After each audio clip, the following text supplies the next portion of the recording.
creatures of my world, and welcome back to Coffee with Kerri-Lynn. It's a gorgeous day here in the far north of Maine. We're going to be 75 degrees later on this afternoon. If you are in Aroostook County, get out and enjoy your day in the Corona, Maine. I hope you're all having a beautiful day wherever you might be. I hope you're having a day filled with fabulosity and dang good coffee, because we all deserve dang good coffee to get through our day, don't we? Ladies and gentlemen, beautiful creatures of my world, guys and ghouls, before we begin, I would like to thank each and every person who has recently subscribed to my channel. Thank you, thank you, thank you. I appreciate it from the bottom of my heart. Without my subscribers, there would be no reason to do the shenanigans that I do on film. It would still happen. It would just be off camera, that's all. It is what it is. What you see is what you get. We do live pre-recorded shows here on Coffee with Kerri-Lynn. I try not to put the jump cuts in. We don't edit anything. I don't have time. I really don't have time. I would like to let everybody know, especially people that are just subscribing to my channel, I'm a variety show. I don't just cover the true crime. I don't just cover Gypsy Universe. I don't just cover missing people. I cover everything.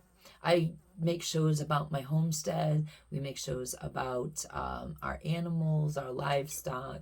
We make shows about our life. We make shows about politics and news and local current events. We're coming up on, in the state of Maine, we got to choose a new governor. So, all of that will be in there. I like talking about life, love, happiness, the pursuit of your happiness, the pursuit of my happiness, being a mom, being a grandma. I like talking about kids, big kids, little kids, adult kids, whatever pops into my head, flies out my mouth generally, and we're all surprised by what I have to say. So I do a mix of things. Sometimes we do some nature crafting, we do some cooking in the kitchen with Kerri, and we do some knitting and crafting and hauling, we go to the Dollar Tree and find the deals that are slipping away. There's not such a large $1.25 section at the Dollar Tree anymore. So we do all kinds of things because life is interesting. Life is a variety, and I have a variety show. So if you're subscribing here just for certain content, if I do a show for the day and it's not your cup of tea, we're coffee people here.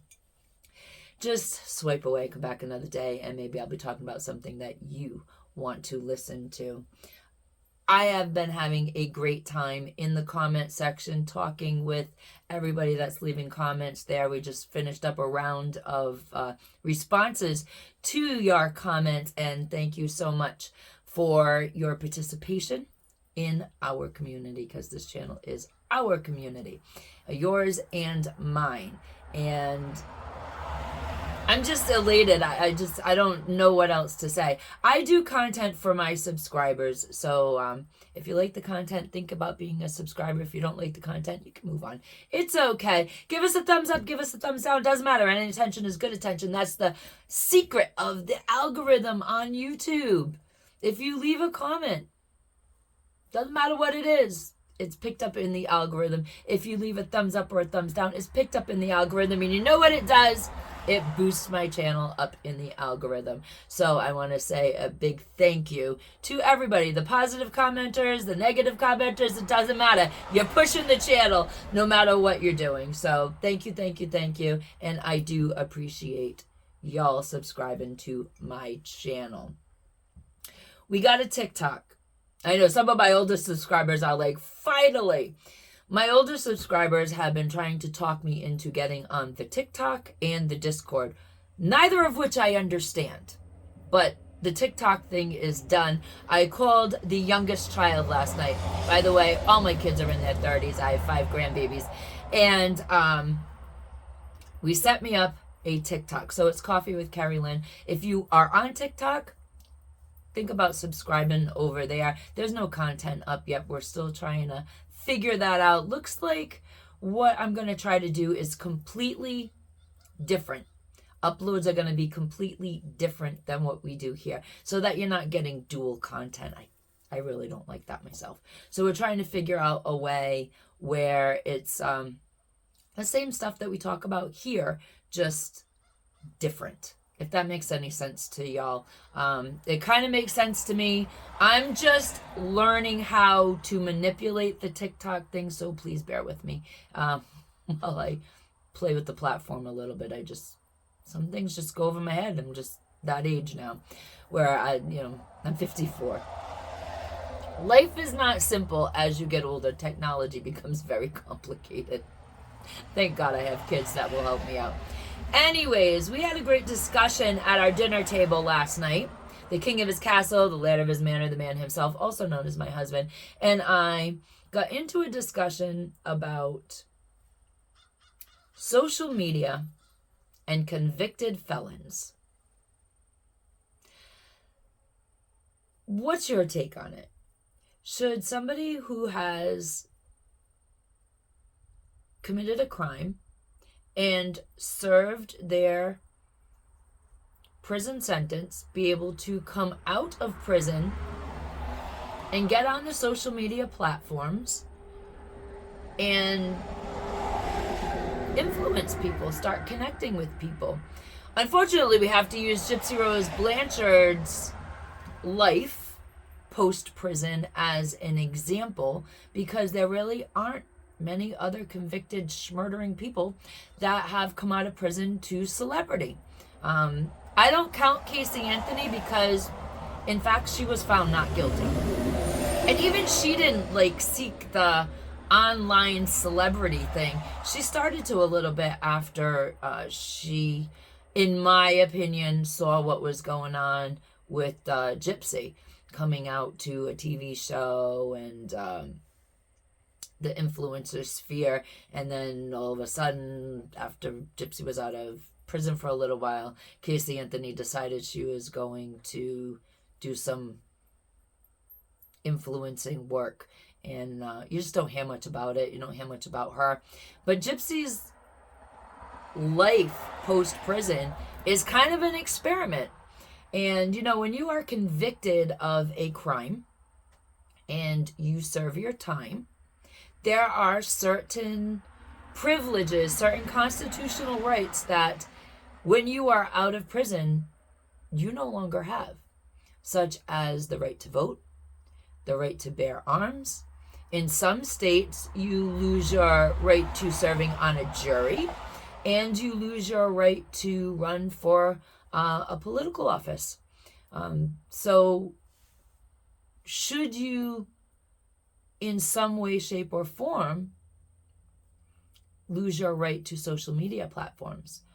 Should you either lose your right to contacting the general public? Should you lose your right to contact anyone under 18? If you make a channel such as Gypsy has, she's got a million channels, should she be restricted to an age bracket of 18 or older? I mean, it's not like TikTok, it's not like Instagram, it's not like YouTube doesn't understand what she's done. She's a cash cow. She's big money. They know exactly, the people running the platforms know exactly who Gypsy is. They know the celebrity. And it would be really, really easy to restrict her channel to 18 or over. But I think in some capacity, it would also be easy, with facial recognition and stuff like that. It would also be within the power of these platforms to ban her altogether. When I signed up for TikTok last night, for example, they did not want to believe that I was over 18. So one of the things that happened when we were setting up my TikTok channel was I had to either show a credit card, which weren't happening. I had to show a government ID, which also weren't happening. Or I had to take a selfie and let that selfie run through facial recognition. And since I'm already a content creator and I'm already a public figure, it didn't matter. So I did the facial recognition thing, and lo and behold, I met the age requirements. I don't know if that's a good or bad thing. Anyways, long story short, if they have the ability to recognize my age by my face, which is all over social media. I'm on Facebook, I'm on X, I'm on Instagram, I'm on YouTube, I'm on Rumble, even though YouTube doesn't like me saying it. I'm on now TikTok. So, I mean, it would be easy enough to utilize the face if I was a convicted felon and ban me from all platforms. And so the question is, should convicted felons be able to reach out on these social media platforms and touch the lives of the general public? I want to know what y'all think. Drop your opinions in the comment section below, because I think it's a really interesting discussion to have, since convicted felons often lose some pretty big constitutional rights. And in some states, the list goes on and on. It pertains to what jobs they can have. In some states, you, as a convicted felon, having served your time, you can never work in areas such as a public school system, a daycare. You can't go and become a nurse and handle pediatric patients and things of that nature. So social media, should that be a part of, should that play a part in someone's life if they have been a convicted felon?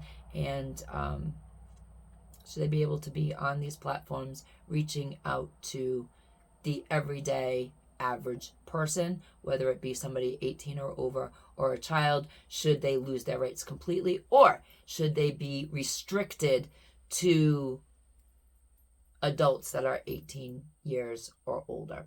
I'd like to hear your opinion. In my opinion, you know, I'm on the fence. I think that is really, really disturbing. That convicted murderers can influence people at all because they have the power. They understand the power of manipulation. And I think they should lose their rights to all forms of social media. And I know these platforms could make that happen. But let me know what you think in the comment section below. Ladies and gentlemen, beautiful creatures of my world, guys and ghouls, be the kindness that you want to see in the world. And as always, carpe diem, because nobody promised you a tomorrow.